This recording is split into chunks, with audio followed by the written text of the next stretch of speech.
Web Rádio Fraternidade apresenta Jorge Elahá, no 8º Congresso Espírita de Uberlândia, com a apresentação do tema Maria de Nazaré, eis aqui a serva do Senhor, cumpre em mim conforme a tua palavra.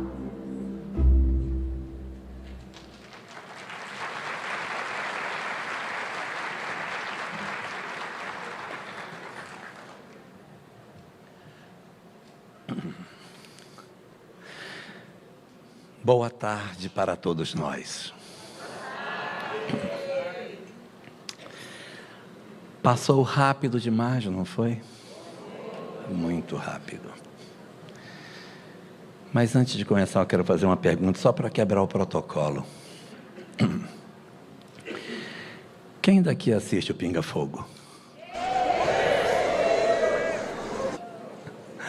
Ok.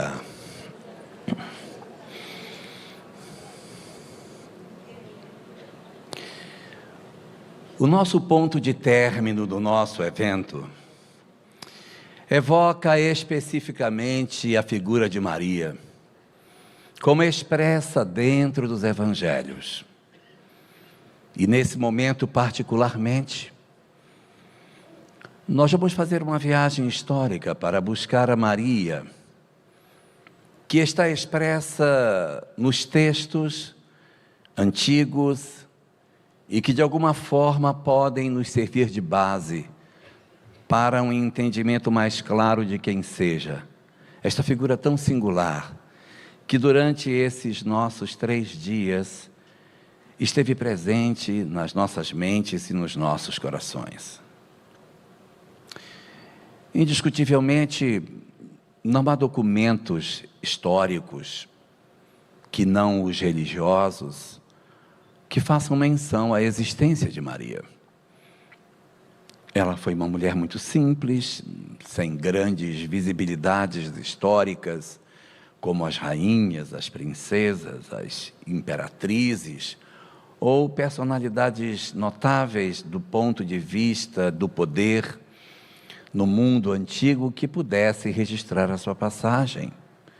Portanto, o que nós temos de informação sobre ela se restringe fundamentalmente àquilo que os textos religiosos nos entregam. Nós temos vários escritos antigos, na forma de evangelhos, não somente os 4 que nós temos o hábito de lê-los, como Mateus, Marcos, Lucas e João, mas existem outros textos que são chamados de evangelhos apócrifos, e que trazem também, cada um da sua forma, informações a respeito de Maria de Nazaré. Alguns são menos aceitos, outros são mais aceitos. Entre esses textos que não compõem o texto bíblico e que são vistos como possíveis informações saudáveis e confiáveis sobre Maria de Nazaré, nós temos particularmente um texto chamado o Proto-Evangelho de Tiago. Um texto muito estudado, inclusive dentro da Igreja Católica, pelas notas que ele traz sobre a história e a personalidade de Maria de Nazaré. Ali nós vamos encontrar algumas informações que são muito semelhantes em alguns aspectos ao que está contido dentro do Corão Sagrado. O texto muçulmano, que é bem posterior aos evangelhos, também traz muitas informações sobre Maria de Nazaré. O Corão Sagrado tem uma surata, a surata 19, que seria como se fosse o capítulo. A surata 19 é intitulada Mariam, e ela é dedicada inteiramente à história de Maria de Nazaré, coisa que o evangelho não faz. No Corão Sagrado, Maria aparece 35 vezes, e nos evangelhos ela aparece 17 vezes. Ela aparece bem menos dentro do evangelho, e ainda considerando que a história é repetida 4 vezes, ela só aparece 17, enquanto que no Corão Sagrado ela vai aparecer 35 vezes. Ela aparece até mais do que Jesus, que aparece 19 vezes. Então, ela é realmente muito reverenciada em determinados textos religiosos. O proto-evangelho de Tiago é uma ode à infância e à história de Maria de Nazaré, e ele surpreendentemente termina quando Jesus nasce, por isso que é proto-evangelho. Ele não trata da história do Cristo, mas sim dos antecedentes do nascimento de Jesus. E a história de Maria, de maneira mais canônica, a gente vai encontrar somente nos evangelhos. E entre os evangelhos, Marcos e João não falam dos antecedentes da infância de Jesus. O material sobre a infância de Jesus está concentrado fundamentalmente no texto de Mateus e no texto de Lucas. E no de Lucas é onde está, de fato, a história mais detalhada que nós temos dentro do ambiente cristão sobre quem seja Maria de Nazaré. Em resumo, de tudo isso que a gente teve a oportunidade de ver, a história contida no Evangelho de Lucas seria o texto mais robusto para o entendimento de quem seja essa personalidade tão importante para todos nós. E embora o Evangelho seja a narrativa sobre a história de Jesus, a história que Lucas conta não começa com a história de Jesus. A história que narra Lucas, ela inicia fora da Galileia. Ela começa na cidade de Ain Carim, onde vivia um casal de velhos chamado Zacarias e sua mulher Isabel. Zacarias era sacerdote, já era velho, idoso, e sua esposa também idosa. Os dois eram bastante idosos e tinham sonhos de terem filhos, mas nunca haviam engravidado. E ela já estava com a idade bastante avançada e a perspectiva de gravidez já havia saído dos sonhos do próprio casal. Zacarias, segundo o que é dito no texto de Lucas, pertencia à ordem de Abias, é o que está colocado no capítulo 1 de Lucas, mas o que vem a ser a ordem de Abias. Uma consulta ao livro de Crônicas do Velho Testamento vai nos informar que o rei Davi, 900 anos antes de Jesus, disciplinou o trabalho no templo, dividindo os sacerdotes em 24 grupos. Então, cada um desses grupos operava numa determinada época do ano. E a oitava dessas turmas, dessas 24 turmas, era a turma de Abias. E a turma de Abias funcionava todos funcionavam 2 períodos do ano.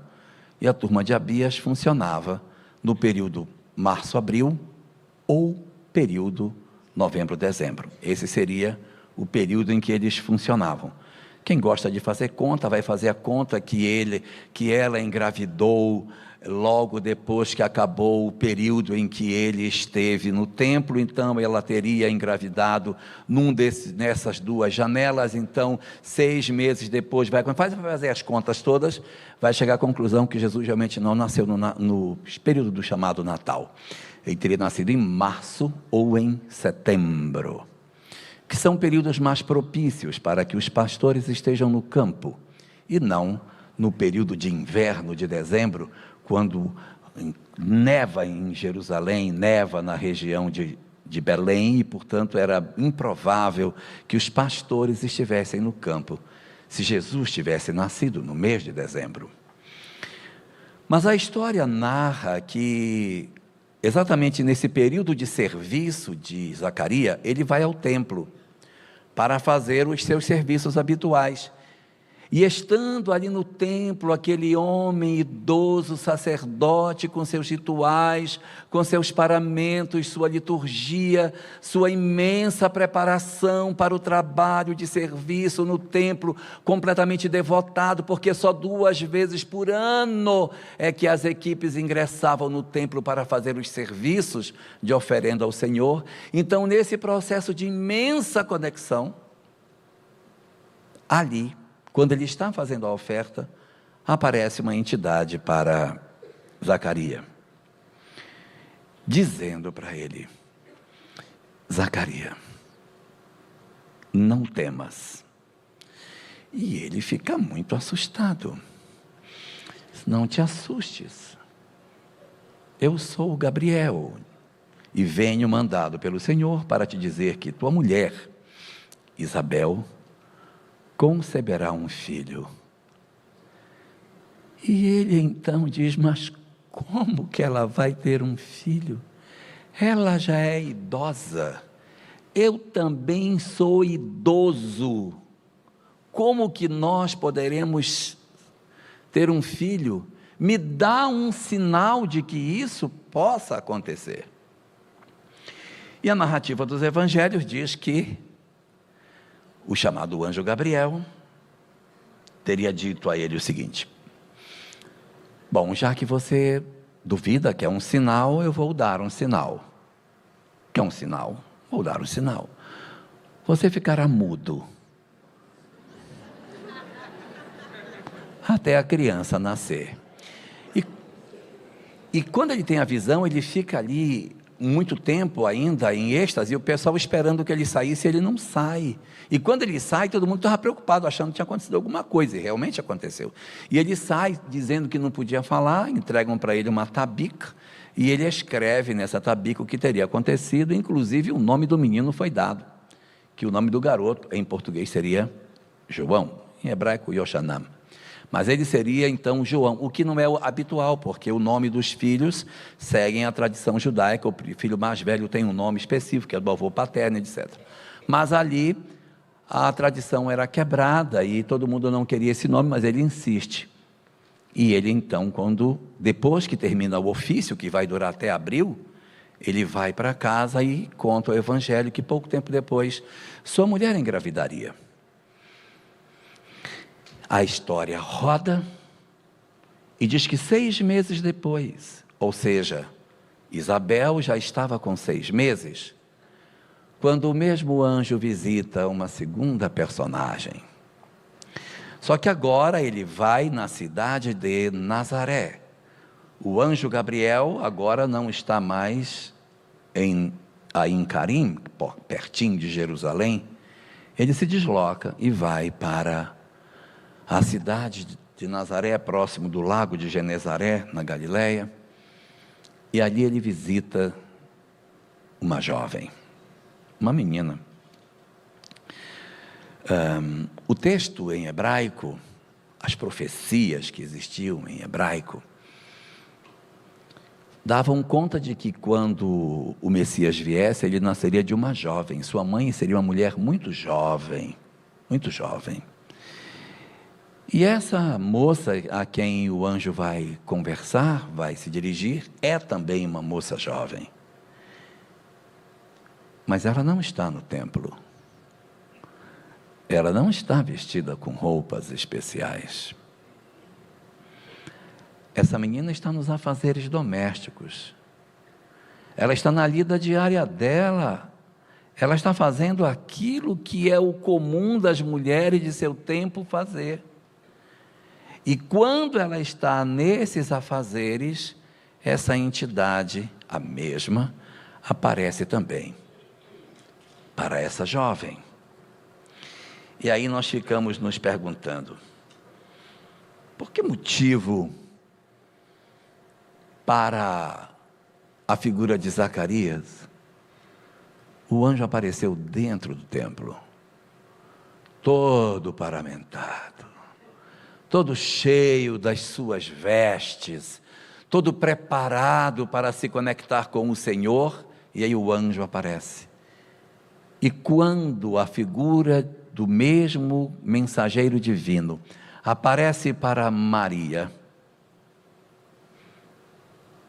ele não espera que ela se prepare, que ela tenha uma roupa especial. Cadê o templo? Cadê as vestes especiais de Maria de Nazaré? Onde estão os preparativos da adolescente que recebe a visita do anjo Gabriel? Não temos uma informação segura de que idade ela deveria ter. Alguns falam 12, outros falam 13, alguns falam 14, alguns falam 15, tem quem fala 16, outros falam que era 17. Eu não sei, mas deve ser alguma coisa numa janela muito jovem, porque pouco importa se você tem 14, se você tem 16, 17 anos, você receber a notícia que ela recebe, faz pouca diferença na idade que se possa ter. E o Espírito que se comunica com ela, vem trabalhar com ela sem essas preparações que Zacarias fazia, porque para Zacarias, embora ele fosse um homem nobre, de vida correta, Maria não precisava da preparação de um templo de pedra, para preparar o seu coração, para receber o mensageiro do Senhor. Embora Zacarias fosse alguém assim, de uma condição espiritual bastante elevada, e é o que comenta o Corão Sagrado e o próprio proto-evangelho de Tiago, ainda com todos esses preparativos que ele tinha, ele precisou estar num momento ritualístico para que o Senhor pudesse mandar um mensageiro. Maria, nas suas lides diárias, era o próprio templo vivo, e portanto, o Espírito que se comunica, pode conversar com ela de maneira mais direta.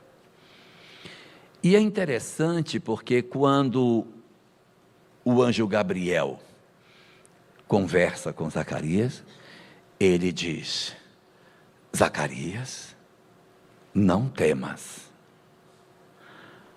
Mas não é isso que o anjo diz quando ele encontra Maria. Quando ele encontra Maria, ele não a chama pelo nome. O que diz o Espírito que se comunica com Maria?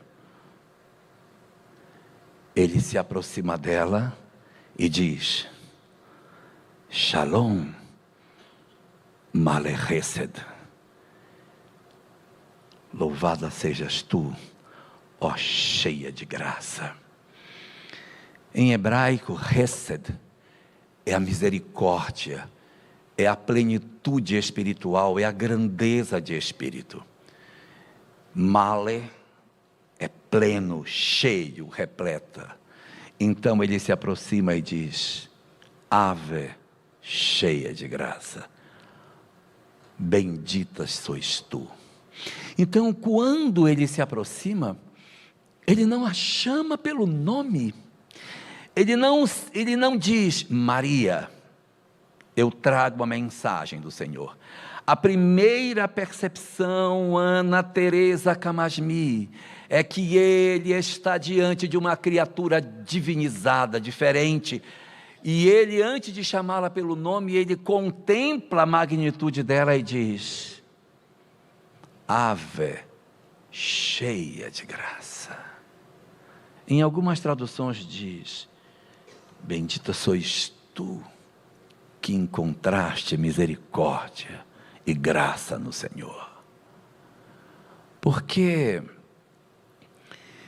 o próprio livro A Caminho da Luz, de Emmanuel, quando vai tratar sobre a figura de Jesus na sua vinda ao planeta, num capítulo chamado A Vinda de Jesus, há um momento em que são enumerados vários espíritos que teriam participado desse momento da infância de Jesus. Então ali aparece Isabel, aparece Zacarias, aparece José, aparece Ana, aparece Simeão, e Maria não aparece. Você vai lendo o texto e o nome dela não vai aparecendo. Você vai lendo, meu Deus, cadê o nome dela? Porque ele vai só citando os outros, e Maria vai ficando para trás. E o último dos nomes é o que aparece ali, Otacílio. Porque Emmanuel vai citando um por um, e quando chega no último nome ele diz: e a sublimada figura de Maria. Então, certamente, na construção desse grupo de espíritos que fazia parte desse trabalho, havia uma singularidade nesse espírito em particular, o que é bastante razoável.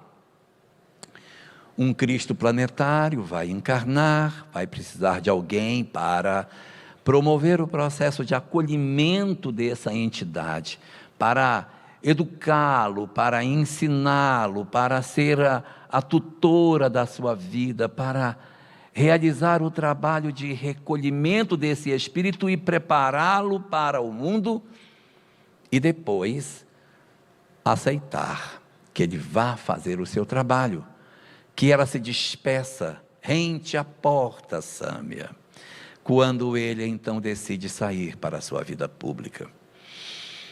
Aceitar que o filho que lhe pertencia iria agora fazer um trabalho de socorro às milhares de almas que renteariam com ele durante sua vida pública. Aceitar que seu filho bom, amado, que nunca prejudicou ninguém, fosse de repente guindado à condição de ser um perseguido como um criminoso, e aceitar a morte silenciosamente, admitir a partida de um filho tão amado, promover um processo de compreensão mais profunda do sentido da vida e admitir que o anjo que lhe iluminou os dias desde momentos tão jovens da sua vida, agora não participaria mais. Eu precisaria de alguém muito especial?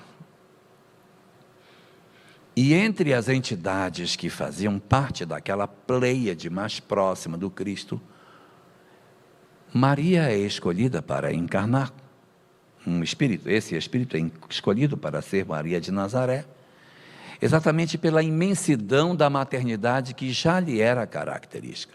Ela já possuía esse tipo de característica, uma vez que o trabalho dela é o trabalho de socorro das entidades no mundo espiritual. E não tem mundo espiritual só depois que Jesus nasceu. Havia, por incrível que pareça, mundo espiritual antes do nascimento de Jesus. Então já havia quem trabalhava o mundo espiritual antes do nascimento de Jesus. Quem era o espírito responsável? Então, aquela entidade que tinha aquela intensidade de amor absurdo, esta que tem esse sentimento de maternidade tão aflorado, nós vamos tomá-la para que ela exerça o papel de ser a figura que vai promover o nascimento do Messias. Quando ela recebe a notícia, ela vai fazer uma pergunta que até se parece com a pergunta de Zacarias, porque Zacarias perguntou: mas como é isso? Qual é o sinal que você me dá para isso? Como isso pode? E Maria faz uma pergunta parecida, porque quando o anjo dá a notícia a ela, de que ela achou graça diante do Senhor e que ela conceberia um filho, ela pergunta: mas como vai ser isso? Ela não perguntou como é que pode. Um perguntou como é que pode isso, né? Ela pergunta: mas como vai ser? Porque eu não conheço homem para que eu possa engravidar. Então nós encontramos aqui um momento muito interessante no qual ela apresenta seu questionamento ao anjo, e é aí que ele vai então dirigir-se a ela nominalmente. Aí é a hora que ele vai dizer: bendita és tu, Maria, entre as mulheres. E explica para ela que acontecerá de que ela vai ficar grávida e que o Senhor, ela receberá como filho o Filho do Altíssimo, e que ele será filho dela. E muitas pessoas fora e dentro do movimento espírita indagam: sim, mas e daí? Eu quero saber detalhes, né? Como foi que ela engravidou? Como foi? Pois é, os evangelhos não dão detalhes, e nenhuma obra segura também dá detalhes. Eu acho que isso é um indicativo para nós, né? Não, mas a gente tem uma obra que cita isso, mas o que compõe a base do pensamento espírita é a universalidade dos ensinos dos espíritos. Um espírito dizer não deixa de ser uma opinião de um espírito. A gente pega, abre uma gaveta, coloca e aguarda a confirmação. Só que essas questões de cunho muito curioso, a gente precisa tomar cuidado com elas, porque elas às vezes nos afastam, porque elas são para nós movimentos de distração, porque a gente sai correndo atrás disso, achando que isso vai nos resolver, e eu esqueço de fazer o que é mais importante. Eu não vim para isso. O meu propósito, eu não vim para a Terra para chegar aqui e descobrir os mistérios do universo que não vão resolver o meu problema em casa, como a Ana Teresa estava lembrando para nós. Não é para isso. Então, às vezes, a gente está atrás dessas coisas, e eu posso até encontrar uma resposta, mas não diz respeito à minha vida. Isso diz respeito à vida delas, uma questão pessoal. E a vida sexual de quem quer que seja não deve ser objeto de discussão de nenhum de nós. Cada um deve cuidar da sua própria história afetiva e ponto final. É a recomendação que nós encontramos na literatura espírita. É lógico que nos interessa descobrir o entendimento sobre as coisas, sobre a vida, daquilo que nos toca. Vejamos o que fala Kardec na questão 14, quando ele interroga sobre a natureza íntima de Deus e os espíritos respondem: não procureis entrar num labirinto de onde não lograríeis saber, porque antes vos tornarias orgulhosos, porque acreditarias saber, quando na verdade nada sabeis. Buscai primeiro as coisas que vos tocam mais de perto, que vos será mais útil do que querer entrar ou penetrar naquilo que é impenetrável. Então é mais ou menos assim, a gente fica às vezes se debatendo em cima dessas questões que não vão resolver os nossos problemas, né? E aqui eu quero citar uma frase que eu ouvi sexta-feira, do Adeilson. Ele disse assim, sentado ali, ele disse: a gente tem que cuidar bem das sogras, porque senão elas voltam mais perto, elas vêm como mãe. Então, isso é que nos interessa, isso sim nos importa, isso é importante.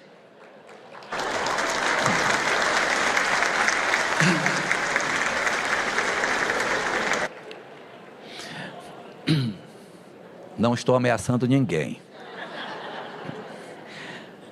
Então acontece esse evento, e na hora em que o anjo dá a ela essa notícia, ele fica diante dela, depois dela receber a notícia, e ele não vai embora. Ele dá a notícia, ele é mensageiro. Qual é o papel do mensageiro? O mensageiro vem, entrega a notícia e vai embora. O anjo Gabriel não vai embora. Ele diz o que vai acontecer e fica parado, como se ele esperasse dela o quê? Uma resposta. Porque nós todos temos uma programação espiritual antes de renascer, isso é fato, todos nós sabemos. Agora, nós vamos efetivamente cumprir essa programação espiritual? É isso mesmo que a gente vai fazer? Ou nós vamos nos desviar desta programação?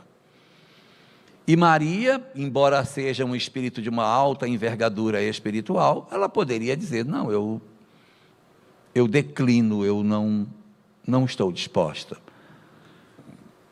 Mas a resposta dela é uma resposta muito surpreendente. A resposta é: eis aqui a serva do Senhor, cumpra-se em mim conforme a sua vontade. Gente, isso é tão magnífico, porque eu procurei na Bíblia outro momento em que alguém dissesse: eu sou o servo do Senhor, e eu não achei. Eu achei um único momento no Velho Testamento em que Deus diz que Moisés é seu servo, mas eu não vi Moisés dizendo: é isso mesmo. Eu não vi. Eu vi só Deus dizendo: Não, porque Moisés, meu servo, ele deve ter ouvido, levantado a sobrancelha e ficado por isso mesmo. Mas no caso de Maria é diferente. É ela que se apresenta como sendo a serva do Senhor. E é interessante que ela não diz simplesmente, eis aqui a serva do Senhor. Porque a segunda parte é tão ou mais importante do que a primeira. Cumpra-se em mim conforme a sua vontade, ou seja, que o Senhor disponha de mim como assim quiser. Veja que ela tinha, Patrícia, 16, 15, 14, 17, sei lá quantos anos, mas ela era uma adolescente.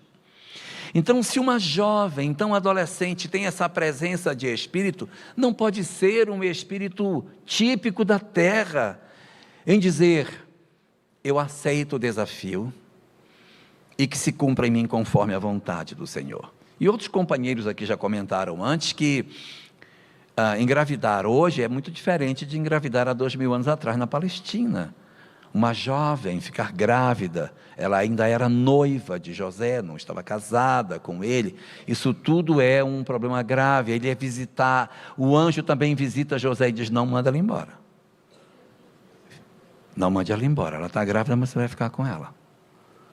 Então, ele assume essa responsabilidade da gravidez dela, e isso é muito interessante para mostrar o quão desafiador foi para todos eles a gravidez de Maria. E ela então vai, segundo o que diz o texto bíblico, ela vai visitar a sua prima Isabel, que segundo o texto ela já estaria com 6 meses de grávida. Então ela vai, diz o texto que ela vai imediatamente de lá, de Nazaré, na direção de Ain Carim. Ela desce e vai para a cidade onde vivia Isabel. E ao chegar, Isabel diz que a criança dentro do ventre dela, que estava com 6 meses formado, começou a se movimentar de maneira muito intensa, mostrando que ela era um sinal de que ela saudava aquela que chegava. Então, esses sinais vão até, inclusive, amarrando as datas. Quem gosta de fazer conta, não é? Já que foi 6 meses depois, vocês depois vão fazendo conta, vão descobrir que o nascimento de Jesus é 15 meses depois do ofício de Zacarias no templo. Aí vocês pegam quando é que a turma de Abias funcionava, soma 15 meses, vocês vão ver que vai bater em março ou setembro, que seria outono ou primavera.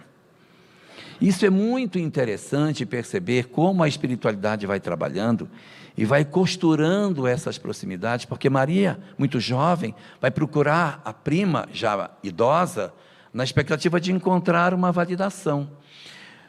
O próprio Evangelho de Tiago e também o Corão Sagrado fala que ela era órfã, e quando ela vai visitar a prima faz sentido, porque o lógico seria que ela visitasse os pais e não a prima. Por que ela visita a prima? O Corão Sagrado diz que quem cuidou de Maria durante a sua infância foi Zacarias e Isabel. Por isso a relação paternal que ela teria com a família, justificando que ela fosse lá, nesse momento em que ela tem essa revelação. E mais um fato, o Evangelho de Lucas diz que ela chega e permanece na casa da prima até o final da gestação dela. Ela permanece lá, ela fica os 6 meses com sua prima Isabel. E aí é quando ela volta para Nazaré, como todos nós sabemos, e a narrativa dos evangelhos vão nos trazer a notícia de que, chegando um período de censo, ela desceria com José na direção de Belém, aonde José iria se registrar em função da família a qual ele pertencia. E quando a gente fala sobre a família que ela pertencia, muitas pessoas, quando veem uma imagem de Maria de olhos azuis, cabelos mais claros, dizem, mas não é possível. Esse rosto não é um rosto judeu, porque judeu não tem esse tipo de característica. Olha, nem todos, viu? Nem todos, nós temos vários tipos de judeus. Existe judeu Ashkenazi, judeu Sefaradi. Os Ashkenazi têm olhos claros, pele clara. eles são mais do leste europeu, e podem ter isso. Davi, o rei Davi, era conhecido como um homem de pele muito clara e cabelos ruivos, e muito bonito. Se ela vinha da casa de Davi, é razoável que ela pudesse ter essas características. Nesse período, os judeus casavam com outras mulheres de outros povos, ainda não havia essa unidade tão grande. É só depois que se consolida, que aí os povos ficam muito mais ciosos de terem relacionamentos com outras culturas. Mas durante um período largo, os judeus, os homens, eles casavam ou tinham filhos com mulheres que eram de outras etnias, sendo possível esse tipo de configuração. Agora, se mesmo tendo todas as análises possíveis e não tiver isso também não é problema, porque o espírito que encarnou como Maria já era espírito antes de encarnar como Maria. Ele já era, antes já tinha uma forma.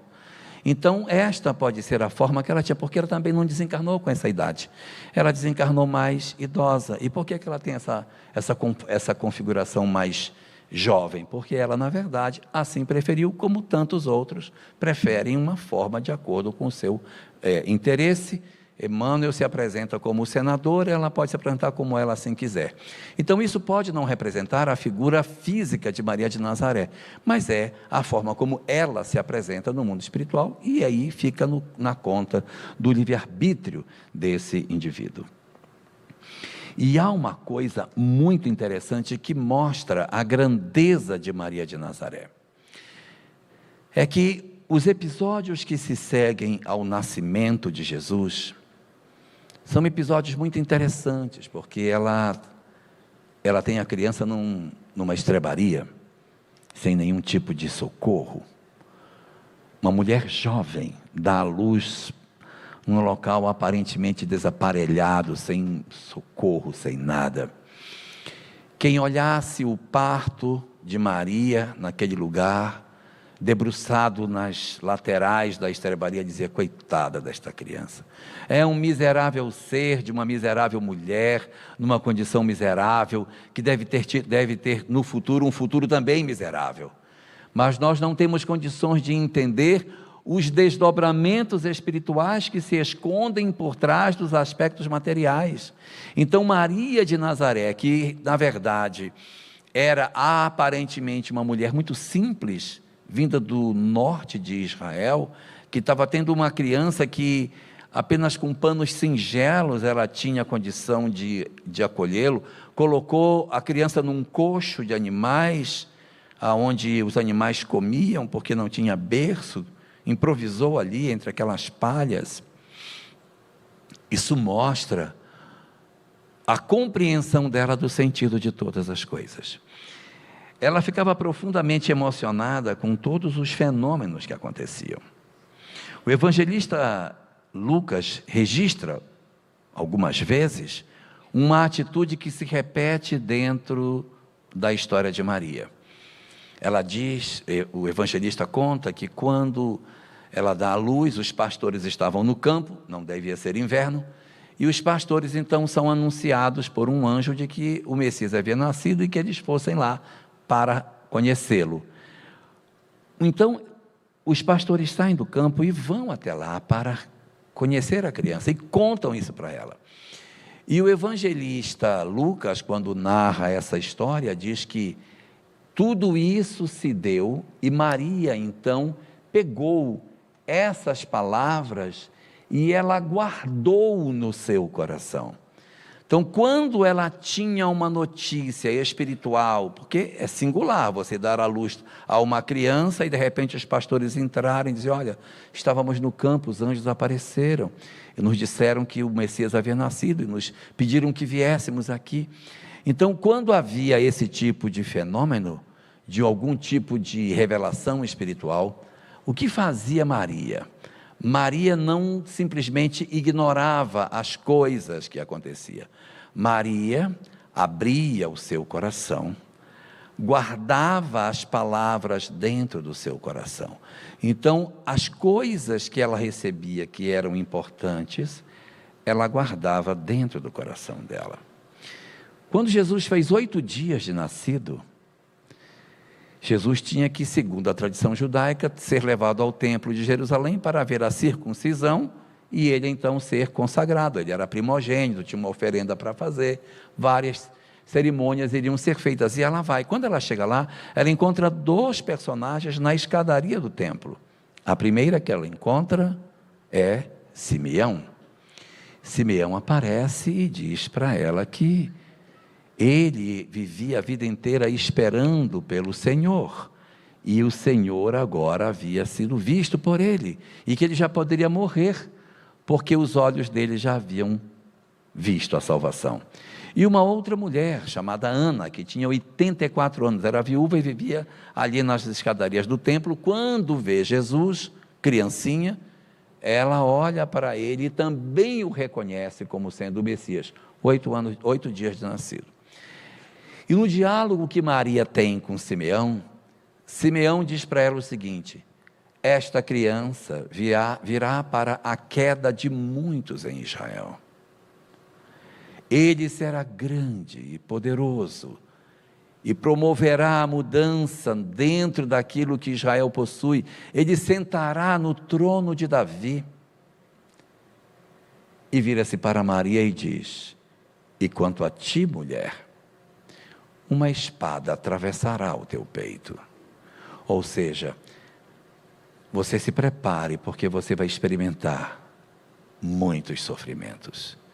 E Maria tomou essas palavras e guardou no seu coração. Mais à frente, o Evangelho narra uma terceira oportunidade em que Jesus, aos 12 anos, vai a Jerusalém e fica no templo conversando com os sacerdotes, e quando ela volta, aquela conversa com o filho, que ela estava preocupada porque não sabia onde ele estava, e diz: mas minha mãe, não sabeis que tenho que cuidar das coisas de meu pai, caso Deus? E ela fica muito impressionada com esta fala de Jesus, e o evangelista mais uma vez diz: e Maria então guardou estas palavras no seu coração. Essa atitude de pegar as palavras que nos são significativas, que poderão ter representatividade espiritual para nós, e guardar nos nossos corações, é uma habilidade que nem todos nós possuímos, nem todos nós temos o dom, mas é de guardar as coisas que o Senhor nos envia. Quantos de nós lemos romances espíritas, choramos que as páginas ficam manchadas de tanta lágrima, lê um livro Renúncia, soluça desesperadamente, não é, Márcia, ali? E passa dias, parece que está transferido para o mundo espiritual. Os meninos quebram as coisas em casa, não faz mal, isso não faz mal. Mas passa um tempo, aquelas coisas parecem que vão perdendo intensidade, e quando você percebe, as coisas acontecem, você se irrita, como se você não soubesse aquilo que foi lhe oferecido. E aí quando a pessoa fala: mas não é você, não me fale disso, não quero falar disso agora. Por quê? Porque as palavras não foram guardadas no nosso coração. A gente leu, chorou, mas não guardou no coração. E o que Maria, onde estava a virtude de Maria? Maria guardou estas palavras no seu coração. Nós não fazemos isso. Então, quando chega o nosso momento de sofrimento, que são inevitáveis durante a existência humana, nós precisaremos abrir o baú dos nossos corações, não tem jeito, porque nenhum de nós que está aqui, jovens ou já mais velhos, nenhum de nós escaparemos das frustrações na vida. Todos nós ouviremos não da vida, muitas vezes. Muitos de nós teremos os nossos sonhos esfacelados pela realidade. Muitos de nós experimentaremos uma série de sofrimentos que nunca imaginamos que iríamos atravessar. Mas essas dores, elas são típicas de um planeta de provas e expiações. E para que a gente consiga se forrar para atravessar esse período de maneira mais tranquila, é preciso que a gente guarde nos nossos corações as palavras que a gente tem a oportunidade de receber nos esclarecimentos espirituais que a vida nos oferece. Às vezes é uma reunião mediúnica. A gente recebe uma comunicação mediúnica, até chora na reunião. E aquilo diz assim, não, eu nunca mais, isso vai mudar a minha vida. E não muda. Não muda. Mas por quê? Não, mas eu sei, mas e por que não? Porque as palavras estão guardadas no cérebro. Eu guardei as palavras no cérebro. Onde está escrita a lei de Deus? Na consciência. Está guardado no cérebro, não está guardado no coração. O que guarda no cérebro não resolve a nossa questão, não resolve, igreja, a gente não consegue resolver. Nós só vamos resolver os nossos problemas quando tudo aquilo que a gente tem a oportunidade de receber, nós guardarmos no lugar devido. Porque Maria teve um momento da existência em que ela precisou abrir o baú para encontrar tudo o que estava lá dentro, a fim de que ela suportasse os sofrimentos naturais que a existência lhe traria. E ali estava o sofrimento de ver o seu filho amado, escarnecido, machucado. O livro de Humberto de Campos conta que quando Maria recebeu a notícia sobre a prisão de Jesus, a Sami até contou isso para nós ontem, ela corre para a frente do lugar onde ele estava preso para tentar vê-lo, e um soldado a empurra, e ela cai com a cabeça numa pedra, e sangra. Ela poderia ir embora, mas ela passa a madrugada sentada numa pedra, sangrando. Mas o que uma mulher frágil poderia fazer por um filho preso pelo Império Romano? Absolutamente nada. Mas é aquilo que Ana Teresa nos lembrou. É o dever de mãe, é o sentimento de dever. Então ela permanece durante toda a madrugada, esperando encontrá-lo. E quando ele sai, ela não tem chance de fazer absolutamente nada. Eles só trocam olhares. E ela observa que ele está com os lábios machucados, que ele já está todo ferido. Os olhares se cruzam. E imagine a imensidão de angústia de ver seu filho bom nas mãos de alguém que lhe torturava sem nenhuma razão. O que seria de Maria se não tivesse guardado as palavras no seu coração? Como ela enfrentaria o Gólgota e suportaria o estertor durante 3 horas de agonia do filho na cruz? Assistir um filho que agonizava numa pena dinâmica como a crucificação, em que o corpo sobe e desce até não conseguir subir mais, e o pulmão não consegue mais encher. Assistir à agonia de um filho que se esvai em sangue, diante do sofrimento do seu próprio coração. Se Maria não tivesse guardado no seu coração as lições, dificilmente ela teria suportado as injunções que aquele período tão difícil lhe impunha. Mas é assim. A vida nos traz palavras para que a gente guarde nos nossos corações. Todo o conhecimento que a doutrina espírita nos oferece, tudo aquilo que nós já tivemos a chance de ler, de ouvir, e não simplesmente ler e ouvir, mas sentir. Quando, por exemplo, nós experimentamos uma ambiência como essa do Congresso Espírita de Uberlândia é para nós guardarmos nos nossos corações. Os nossos momentos de alegria, eles não devem ser esquecidos de nós, eles devem ser guardados na nossa memória. Nós temos que ter o condão de poder revisitar as nossas memórias felizes, de podermos relembrar as coisas boas que a vida acontece, porque nós somos almas muito amargas. A gente, quando senta para conversar sobre as nossas vidas, nós só falamos do que deu errado. Conta para mim como é que é a sua vida. Minha vida é horrível, minha vida. Então a gente acaba guardando no coração somente aquilo que nós não deveríamos guardar, aquilo que a gente deveria colocar fora. E nós guardamos equivocadamente nisso. Nós guardamos nas nossas almas somente os aspectos negativos, as mágoas, as feridas, os abandonos, as tristezas. E por isso Jesus dizia, a boca fala daquilo que o coração está cheio.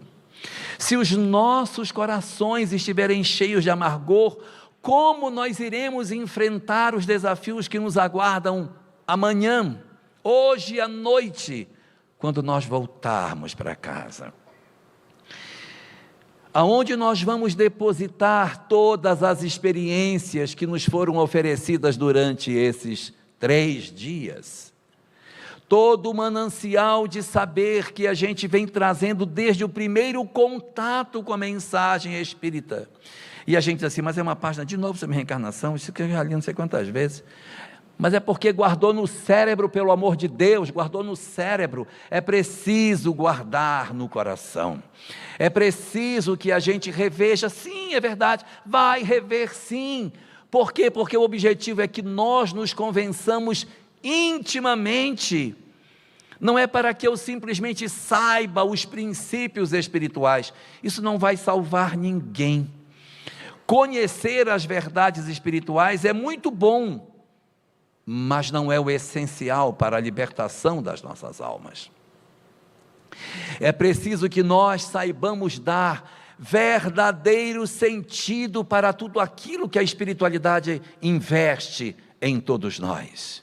Quando cada um de nós que aqui se encontra teve a possibilidade de renascer, havia um pacto com o Espírito benfeitor, que se comprometeu de conduzir as nossas vidas, de conduzir as nossas mãos, e nos oportunizar a chegada a um ambiente em que nós fôssemos esclarecidos, em que luzes fossem depositadas nos nossos olhos, para eu entender quem são meus laços familiares, quem sou eu em profundidade, o que é que eu preciso mudar na intimidade do meu coração, por que tantas dores me visitam, qual é a imperfeição moral que eu preciso lidar de maneira prioritária.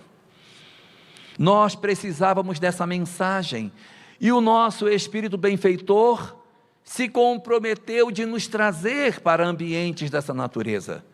Se nós estamos hoje aqui, neste evento, e os que nos escutam pela internet, que não estão aqui, mas estão tendo acesso ao conhecimento que a doutrina espírita nos faculta, somos também criaturas convocadas a guardar nos nossos corações, como lastro espiritual para os momentos de fome, os momentos bons que nós estamos vivendo hoje.